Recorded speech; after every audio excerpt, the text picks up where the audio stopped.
नमस्कार छात्रों, आज के इस वीडियो में हम दो चर वाले रैखिक समीकरण युग्म को हल करने की वज्र गुणन विधि के अंतर्गत कुछ महत्वपूर्ण एग्जाम्पल और प्रश्नावली 3.5 के प्रश्नों को हम लेंगे।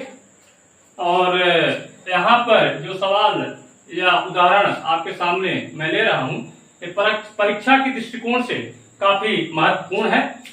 उदाहरण 15 है आपके किताब का, आपके बुक का। कह रहा है P के किन मानों के लिए निम्न समीकरणों के युग्म का एक अद्वितीय हल है। यानी ये कह रहा है, यहां देखिए समीकरण में P रखा हुआ है, अब P का मान नहीं पता है।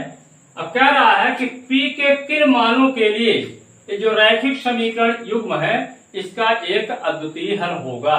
एक अद्वितीय हल की शर्त हम जानते हैं, उस शर्त को लगाएंगे और इसके बाद P का मान ज्ञात करेंगे। आइए देखते हैं इसको कैसे हल करते हैं।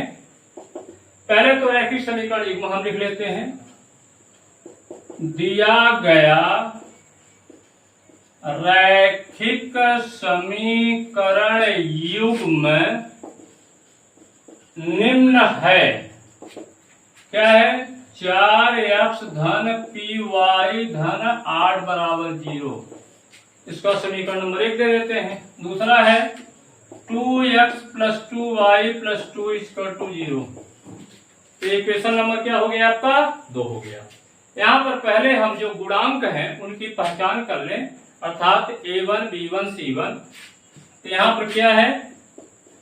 यहाँ पर a1 यानी समीकरण 1 के x का गुणांक a1 कितना है? 4। b1 यानी y के गुणांक, तो y का गुणांक कितना याद दिख रहा है आपको? p। c1 यानी यहाँ पर माने पहले समीकरण का जो अचर पद है c1 वाला कितना है? 8। a2 कितना होगा यहाँ पर? 2। b2 कितना होगा आपका यहाँ? 2। और c2 कितना होगा आपका? 2। व्यापक समीकरण तो आप जानते हैं, a1 x धन b1 y धन c1 बराबर 0, a2 x plus b2 y plus c2 equal to 0। ये व्यापक समीकरण होता है। तो हमारे पास आ गए हैं a1 b1 c1 a2 b2 c2। अब हमको p का मान ज्ञात करना है। किस आधार से? ऐसा मान ज्ञात कीजिए कि रैखिक समीकरण युग्म का एक अद्वितीय हल हो। एक अद्वितीय हल कब होता है? अब रैखिक समीकरण युग्म का एक अद्वितीय हल होता है। एक अद्वितीय हल होता है यदि, शर्त क्या है? शर्त है a1 बटे a2 बराबर ना हो b1 बटे b2। ये शर्त होती है। एक अद्वितीय हल तभी होगा जब a1 बटे a2 बराबर ना हो b1 बटे b2।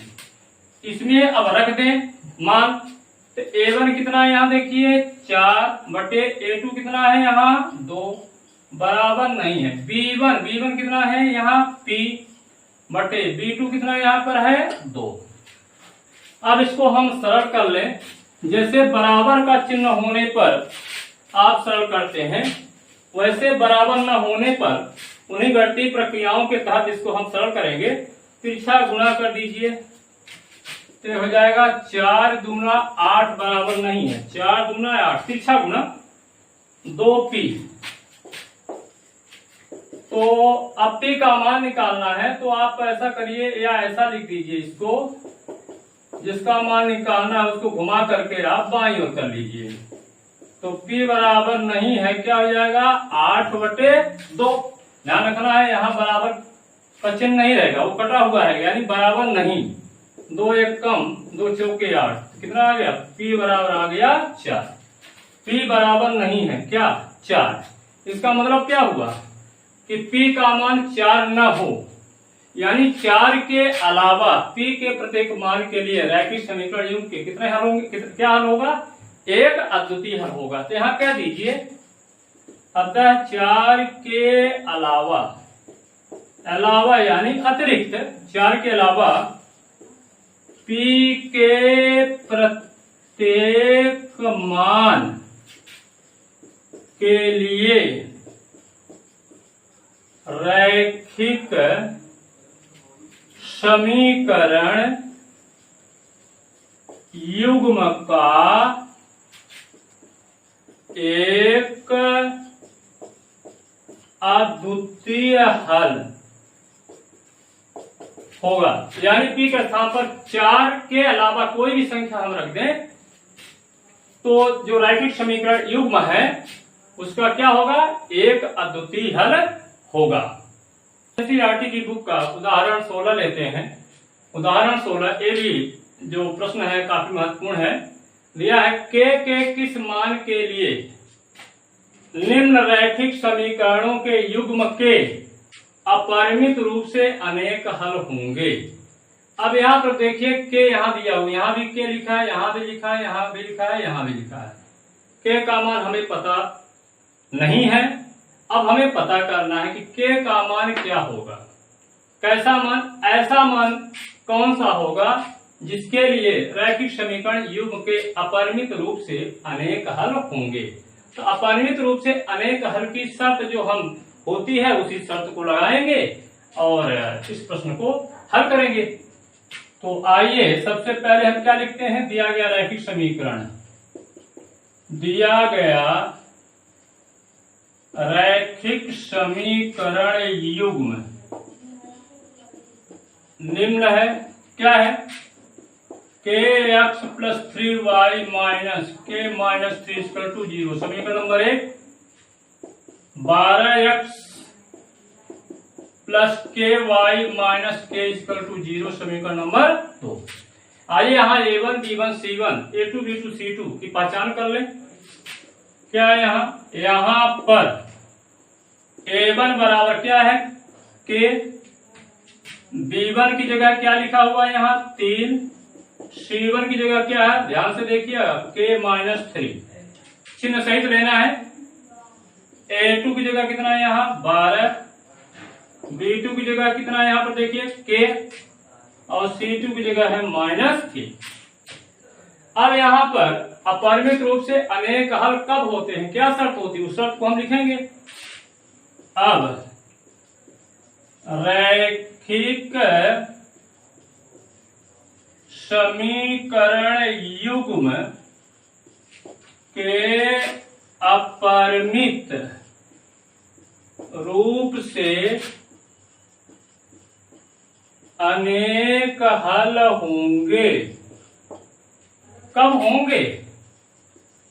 यदि a1 बटे a2 बराबर b1 बटे b2 बराबर c1 बटे c2, ये शर्त होती है। अनंततः अनेक हल होने के लिए या अपरिमित रूप से अनेक हल होने के लिए क्या होती है, शर्त होती है। इसी में अब हम मान रखते हैं a1 a2 b1 b2 c1 c2 का। क्या जाएगा यहाँ पर a1, यहाँ से देखिए k बटे 12, सीधे यहाँ देख लेते हैं k बटे 12, फिर इसका बटा b1 b2 का 3 बटे k बराबर, यहाँ देखिए माइनस k बटे 3 बटे माइनस k। एक स्टेप और लिख दीजिए, यहाँ माइनस माइनस क्या हो जाएगा, प्लस हो जाएगा। तो लिख दें k बटे 12 बराबर 3 बटे k बराबर हो जाएगा k माइनस 3 बटे k। समीकरण नंबर दे दीजिए 3। अब यहाँ पर हमें k का मान ज्ञात करना है ना। तो k का मान कैसे जानते हैं, प्रथम दो को हम पकड़ते हैं, देखते हैं क्या मिलता है। अब समीकरण 3 के पहले और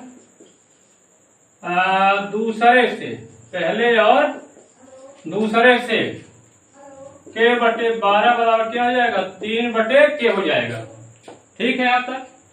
अब यहाँ से तिरछा गुणा करें, k का गुणा k में तो हो जाएगा k स्क्वायर, ये हो जाएगा 12 तिहाई 36, 12 तिहाई 36। समीकरण 4 दे दीजिए, इसकी हो सकता है जरूरत पड़े। यदि आगे इसको आप सरल करना चाहते हैं तो क्या जाएगा, k बराबर 36 का वर्गमूल क्या होगा 6 प्लस माइनस 6। चलिए मैंने इसका भी नाम दे दिया 5, हमारे पास गिनती कमी नहीं है। अब यहाँ पर हम देख रहे हैं कि k का मान एक्चुअल में कितने आ रहे हैं, 2 आ रहे हैं, -6 और -6। अब इसमें दोनों सही है कि एक सही है, इसको कंफर्म करना है।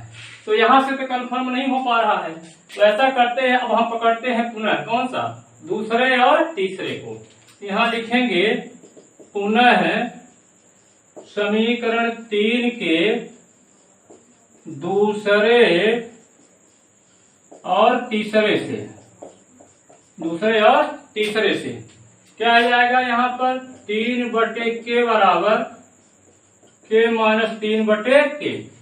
अब इसको हम क्या करते हैं, तिरछा गुणा कर देते हैं, देखते हैं क्या होता है यहाँ पर।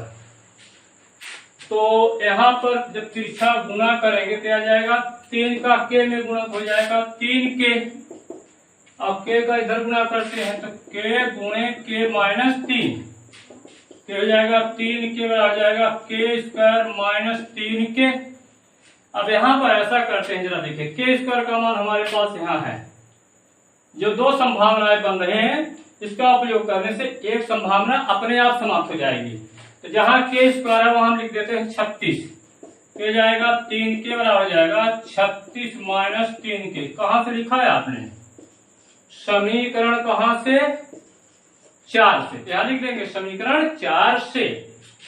तो यहाँ आ जाएगा 3 को इधर लाइए तो 3k धन 3k बराबर कितना हुआ 36, 3k बराबर कितना हो गया 6k बराबर 36, यहाँ आ गया k बराबर हुआ 36/6, 6 एकम 36। यहाँ पर आपका k बराबर कितना आ गया 6। यहाँ पर क्लियर आया है k का मान कितना होगा 6 होगा।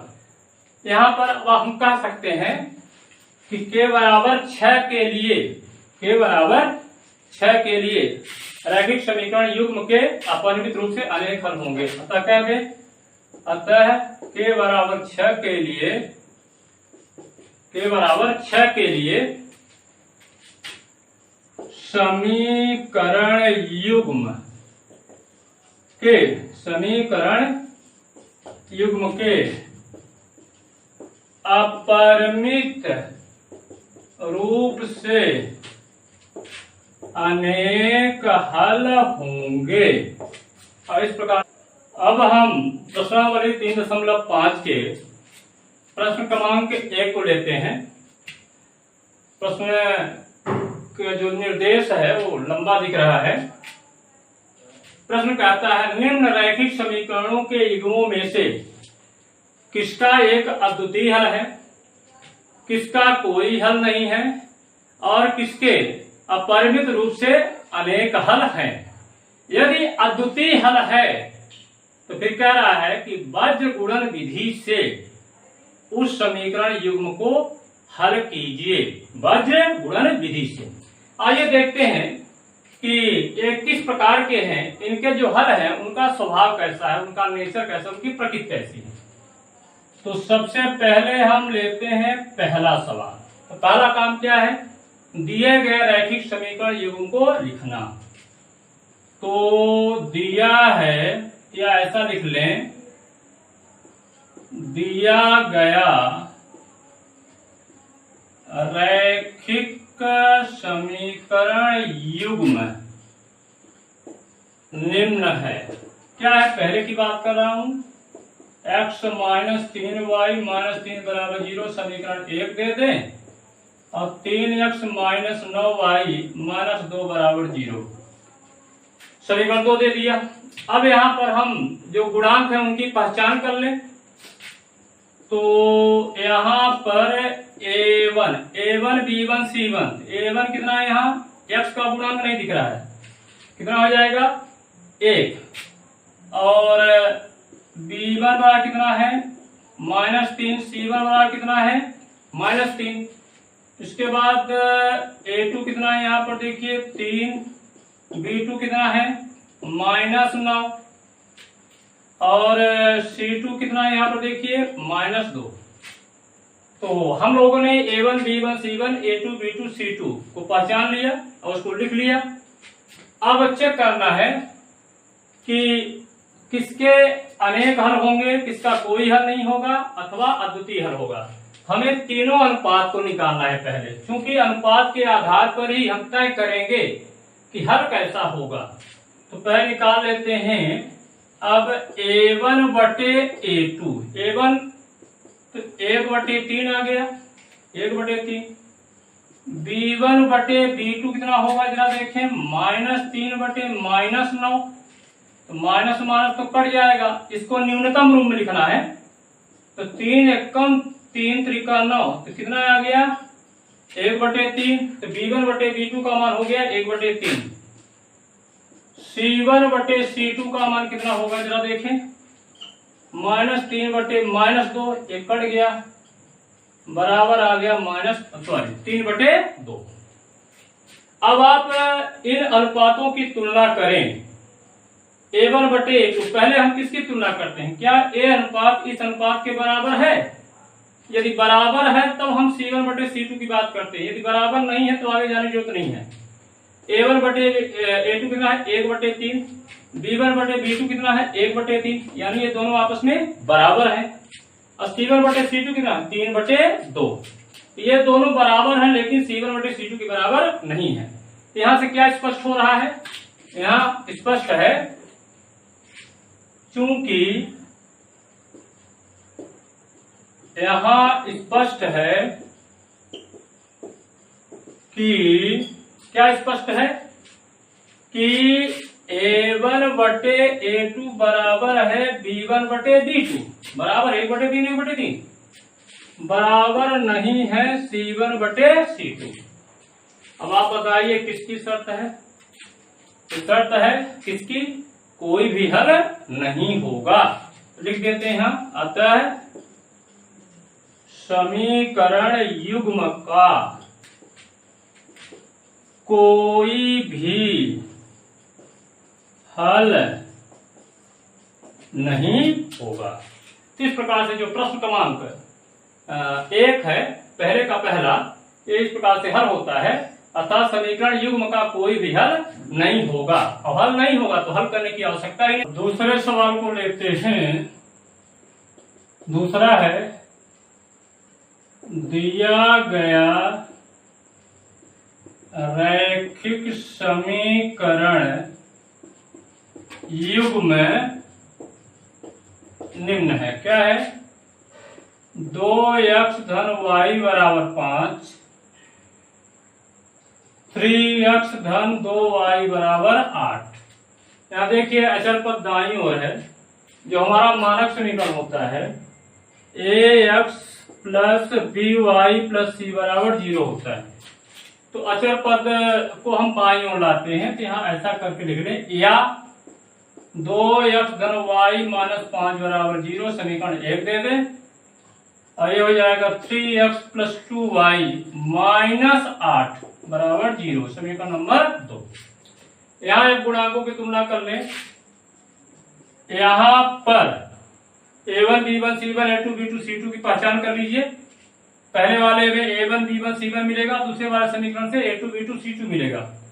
तो A1 बराबर है यहाँ 2, B1 बराबर है यहाँ देखिए y का गुणांक यहाँ 1, और C1 बराबर है ऋण 5, A2 बराबर है 3, B2 बराबर यहाँ 2 है, और C2 बराबर यहाँ -8।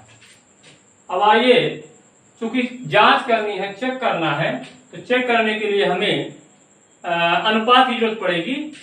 तो अब अनुपात निकाल लेते हैं। अब A1 बटे A2 तो 2/3 आ गया, B1 बटे B2 1/2 हो गया, और C1 बटे C2 -5 बटे -8, माइनस क्या हो गया प्लस।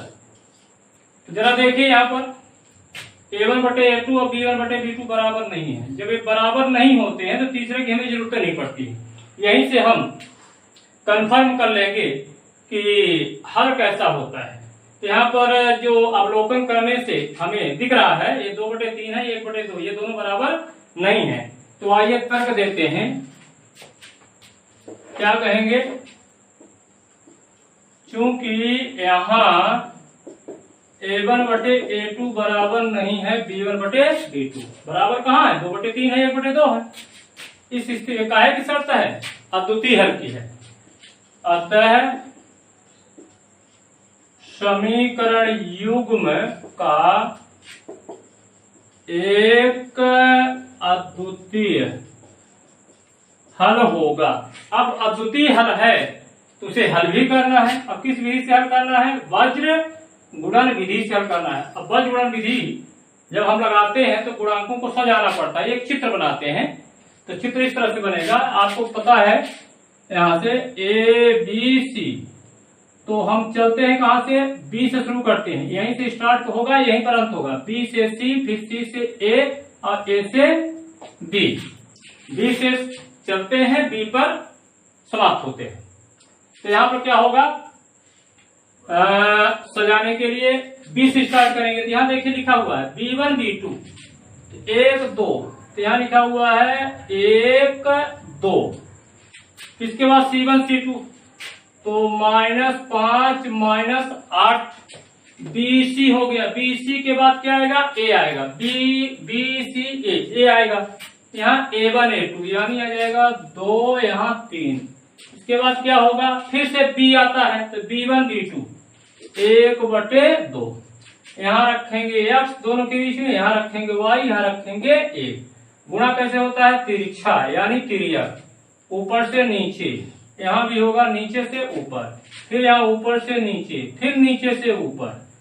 ऊपर पहुंच गया, ऊपर से नीचे और नीचे से ऊपर। अब यहाँ पर हम हल करते हैं तो x बटे क्या आएगा? x का बटा क्या होगा? यहाँ x का जो बटा बनेगा, 1 का गुणा ऋण 8 में तो 1 गुणे ऋण 8। चूंकि ये ऋणात्मक संख्या है इसलिए हमने इसको कोष्टक में रखा। इसका गुणा इसमें करने के बाद तुरंत आप माइनस लगाइए। तो 2 का गुणा ऋण 5 में तो ये आ जाएगा 2 गुणे ऋण 5। इसके बाद अब हम लिखेंगे y का बटा। y के बटे के लिए 4 संख्याएं हैं आपके पास, तो 5 का गुणा 3 में 5 गुणे 3, तुरंत माइनस लगाइए। फिर -8, -8 का गुणा कहाँ है? में 2 में लिख दिया। अब हम लिखेंगे 1 का बटा। 1 के लिए भी 4 संख्याएं हैं, तो यहाँ से ऊपर से नीचे, फिर नीचे से ऊपर, 2 दूना 4। तो डायरेक्ट नहीं करते हैं, 2 गुणे 2 -3 गुणे 1। अब इसको हम सरल कर लेते हैं तो हमें हल मिल जाएगा। तो क्या मिलेगा वहां से? x बटे 8 1 8 minus minus plus, 2 double plus minus है तो माइनस माइनस प्लस होता है। 5 गुना 10 y बटे, यहाँ देखिए 5 3 15 है, और यहाँ डबल माइनस आ रहा है, माइनस माइनस प्लस 8 गुना 16। कहीं गड़बड़ हुआ क्या?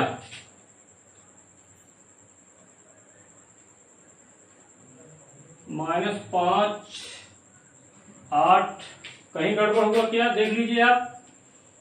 5 सॉरी, यहाँ गड़बड़ हो रहा है। देखिए यहाँ पर ये माइनस है। क्या है? माइनस है। -5 के गुणा 3 में होगा तो ये माइनस है, याद रखना है। -5 गुणे 3 तो यहाँ जाएगा -15। 5 है 15, ये हो जाएगा 8 गुना 16। 1 का बटा, यहाँ देखिए 2 दूना 4। इसमें चिन्ह का ध्यान विशेष रूप से रखना पड़ता है। ये एक चिन्ह में गड़बड़ हो गया, पूरा आंसर आपका गलत हो जाएगा। 3 1 कम 3 और सरल कर लीजिए तो यहाँ आ गया -2।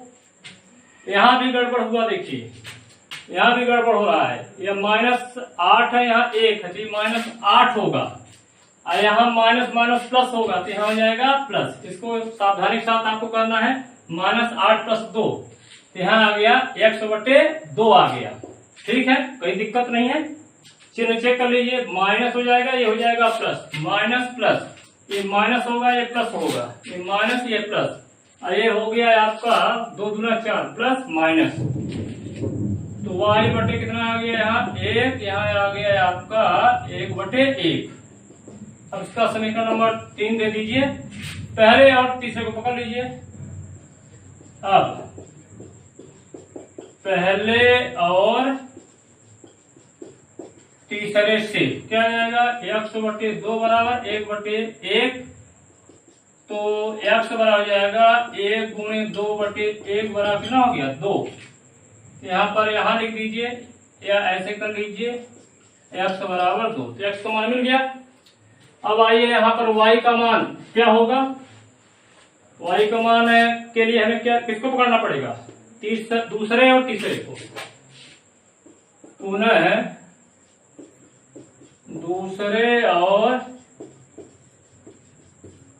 तीसरे से क्या हो जाएगा, यहाँ y/1 बराबर 1/1, तो यहाँ आ गया y बराबर 1। तो इस प्रकार से x और y का मान मिल गया है। अतः लिख दें, अतः समीकरण युग्म का हल है क्या है, x बराबर 2 y बराबर 1। प्रश्न क्रमांक 2 इस तरह से हल होता है। अब हम बात करते हैं तीसरे प्रश्न की। इसका तीसरा प्रश्न क्या है, वही दिया गया रैखिक समीकरण युग्म निम्न है। क्या है, 3x - 5y बराबर 20, 6x - 10y बराबर 40, या करके इसको इधर लाइए, अचर पद को बाईं ओर करिए, तो 3x - 5 - 20 बराबर 0, समीकरण 1 दे दीजिए, मानक रूप में हो गया। 6x - 10y - 40 बराबर 0, क्योंकि मानक रूप आपको पता है ax + by + c बराबर क्या होता है 0। अब यहाँ गुणांकों की तुलना कर लीजिए। यहाँ पर a1 बराबर कितना है 3, b1 बराबर कितना है -5, c1 बराबर है -20, a2 कितना देखिए यहाँ 6, b2 कितना है -10, ध्यान रखना है आपको, चिन्ह पर विशेष ध्यान देना है, और c2 बराबर है यहाँ -40। अब आइए यहाँ अनुपात निकालते हैं। अनुपात के आधार पर ही तय होगा कि समीकरण निकाय का हल कैसा होगा। अब a1/a2, यहाँ 3/6, 3 एकम 3 दूना ये आ गया 1/2, b1/b2 5/10, ये कट गया 5 एकम 5 दूना, लीजिए इसका भी मान आ गया 1/2।